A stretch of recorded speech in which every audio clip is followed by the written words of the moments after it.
Good afternoon. I'm from the land down under, which is Australia, and it's actually my privilege to have a really practical discussion with you today in context of this quite difficult topic. We work with many organizations that have to manage not just hundreds, but thousands, of third parties within their organization. And we really, work with them in a practical way to make sure, that we can solve a lot of their business problems in context of managing third parties, and specifically cyber risk, compliance and risk, a lot better.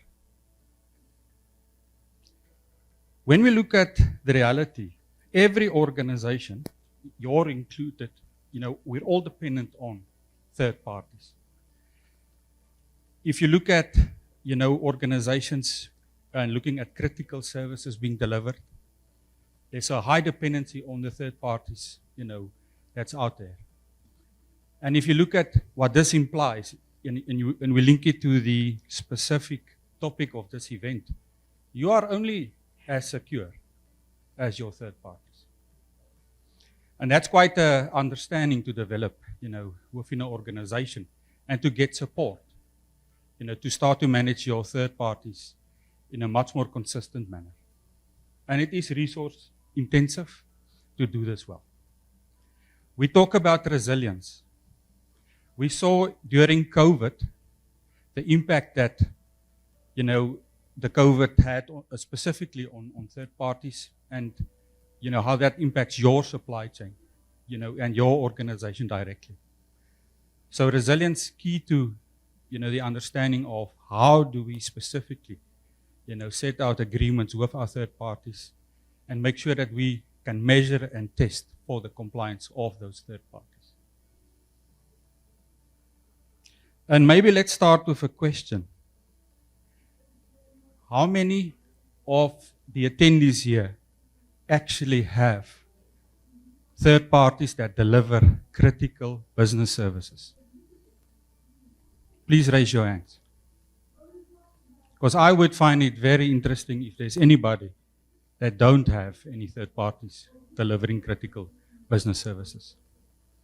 And what we see in the industry is that continuously our dependency on third party risks are just increasing. If you look, 3 years ago, guaranteed, today you are even more reliant, on third parties. And when we talk about third party risk, it's specific, in context of you have infrastructure or software that they look after, on your behalf. What if there's data loss in context of their operations? How will that impact you? What if we look at, the implied reputational damage, that this implies?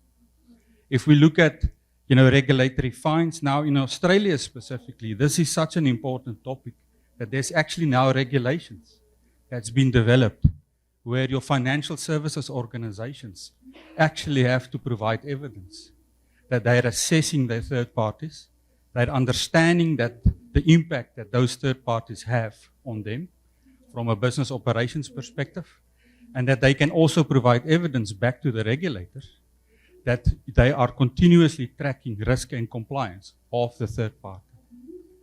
And again, this is not easy to do. It's resource intensive. Looking at the contractual reality with third parties, third parties are eager to sign up, for a contract.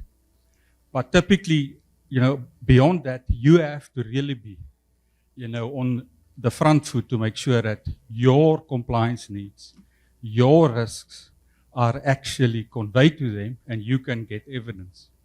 And you can do continuous risk monitoring in context of the services they provide. Very important to do that. And why are we seeing these challenges? First of all, often third-party risk management is an afterthought. And it is given as a functional role of your procurement team. Now, guess what? Looking at the silo of just looking at third-party risk from a procurement point of view, you have to extend that net. You have to understand the multiplying effect on the risk that your third parties actually have in your organization.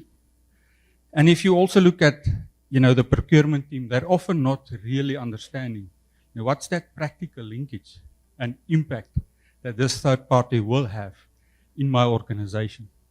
And third party risk, there's several frameworks out there, several ways you can improve, continuously over time, often not mature.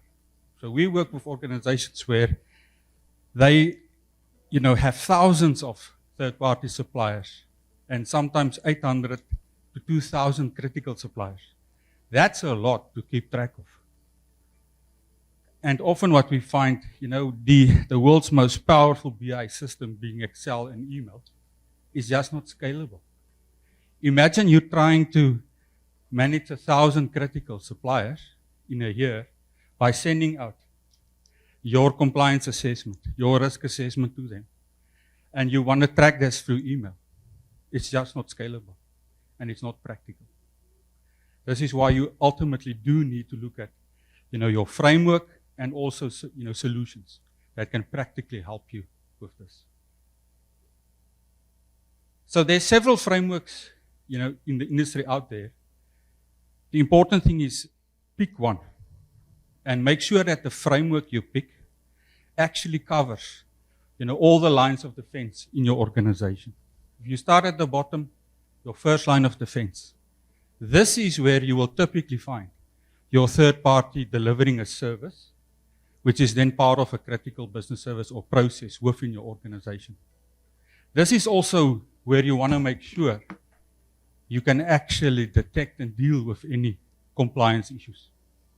It is too late if risk line 2 picks up, the fact that there's some exposure or data loss, or even risk line 3. You have to make sure that you empower, your operations in your organization, and specifically looking at the impact that your third parties do have. Ultimately, the sponsorship needs to come from the top. And also very important, you never can delegate the accountability associated with risk.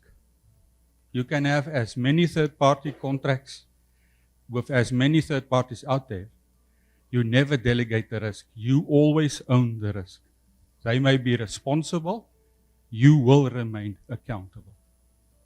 It's important to understand that difference. In context of a regulator and your board, you still remain accountable for all activities happening in risk line 1, risk line 2, and risk line 3.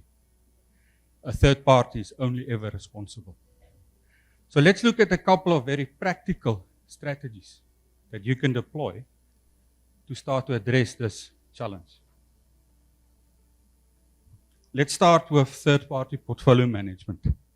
Do you know which third parties actually provide services, software, and infrastructure to your organization? Because guess what? What we often find is, yes, maybe you know the critical ones and the ones that really, cost a lot of money to pay every month. But this in itself is quite a huge challenge, and the ability to also get this information into your system. Strategy number 2, third-party tiering. Not all third parties are equally important. You do have tier 1 third parties.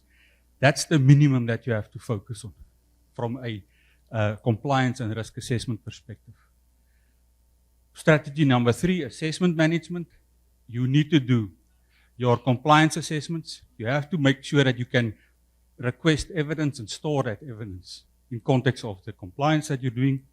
A third-party portal. Make sure that you have an engagement mechanism that's not email. Actually provide a third-party portal where you can publish your compliance assessments. They can complete it. You can track it. And when you then review and raise issues, they can actually respond through the third-party portal. Point 5, issues and remediations, critical. You will detect issues. You will query the evidences. You need to have workflow and a solution that gives you this capability. And 6, make sure that you integrate your third-party risk into operational risk and into enterprise risk. It cannot be a silo, and you have to make sure that supply chain risk is understood in the organization. Last but not least, if you look at solutions, what's the 4 main capabilities that you need I'll start at number 1, the ability to onboard third parties and to do your due diligence work and workflows quite easily. Make sure that you invest in software that gives you that capability. Point 3, assessment management. The best solutions out there actually comes pre-developed with questionnaires that you can reuse. And you can then send out compliance and risk assessments and start to manage that. 3, continuous monitoring. You will start to develop a relationship with your third party. You have to manage all those engagements that you will have with them, any issues, and how they're going to deal with that over time. And then the 4th point, risk performance management. Make sure that you can report and you can understand where you're vulnerable, where you're seeing non-compliance in third parties, and make sure you can address it. Cool. That's me. Any questions? Thank you so much, Sir Andre. I'm sure if they have questions, they can approach you. Am I correct? We'll have a fellowship night after all. So why don't you reserve your questions and then you can see him later on. All right. So thank you so much, by the way, for sharing those strategies and those very timely solutions that I'm sure that a lot of people here are excited to try on. Now, to give you the highlights of his presentation, why don't we look at this visualization? Okay, so as Mr. Van der Merwe expressed, strategies to manage third-party data. So these are the third-party portfolio tiering. We have assessment management, portal issue and remediation, integration. He also said resilience is key to manage, monitor, and secure third-party data. Of course, a lot of that falls on our shoulders. We have to be resilient. We have to be vigilant. And he also said that 71% increase of third-party vendors, this increases risk of reputation damage, loss of revenue, data loss, regulatory fines, and the loss of customer trust. Of course, we don't want any of those. So thank you once again, Sir Andre, for sharing all those things and all those tips.